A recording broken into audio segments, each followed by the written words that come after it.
21শে জুলাই সমর্থনে অভিনব মিছিল অশোকনগর INTTUC-র। 1000 টোটো অটো নিয়ে আজ মিছিল করলেন অশোকনগরের বিধায়ক নারায়ণ গোস্বামী। সঙ্গে ছিলেন অশোকনগর কল্যাণগড় পৌরসভার পৌরপিতা প্রবোধ সরকার সহ অশোকনগর INTTUC-র নেতা সঞ্জয় রাহা, অশোকনগর ব্লক তৃণমূল কংগ্রেসের সভানেত্রী কৃষ্ণা চক্রবর্তী সহ অন্যান্য নেতৃবৃন্দ।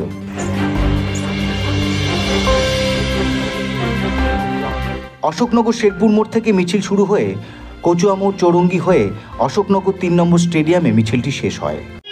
বিধানসভা INTTUC-র ডাকে আমাদের এটা সঞ্জয় রাহা আমাদের কাউন্সিলর, সে দেখছে, আমাদের চেয়ারম্যান প্রবোধ সরকার, শহর তৃণমূল কংগ্রেসের সভানেত্রী কৃষ্ণা চক্রবর্তী, সমস্ত কাউন্সিলর, আমি বিধায়ক হিসেবে নিজেও আমরা উপস্থিত আছি। আজকে কয়েক হাজার গাড়ি নিয়ে আমরা এই অশোকনগর শহর পরিক্রমা করছি।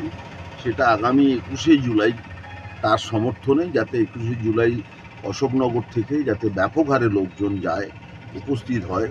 যে আমাদের শহীদ দিবস, যেখানে প্রধান বক্তা হিসেবে উপস্থিত থাকবেন বাংলার জনপ্রিয় মুখ্যমন্ত্রী মমতা বন্দ্যোপাধ্যায়। সেই জন্য আমরা এই ধরনের অভিনব টোটো অটো প্রচারে আমরা প্রচার করছি। আপনারা জানেন যে 1993 সালে মমতা বন্দ্যোপাধ্যায় যে no identity card no vote নিয়ে যে আন্দোলন করেছিল কলকাতার বুকে, তাতে 13 জন তত্ত্বাজা যুবককে গুলি করে হত্যা করে হয়েছিল। তারপর থেকে মমতা বন্দ্যোপাধ্যায় এই 21শে জুলাইকে শহীদ দিবস হিসেবে পালন করে। এই বছর 21শে জুলাই আমাদের শহীদ দিবস। সেই শহীদ দিবসকে আমরা যাতে অশোকনগর থেকে প্রচুর মানুষ নিয়ে যেতে পারি, তারই প্রস্তুতি আজকে INTTUC-র পক্ষ থেকে, অশোকনগর INTTUC-র পক্ষ থেকে আমরা একটা র্যালি করেছি।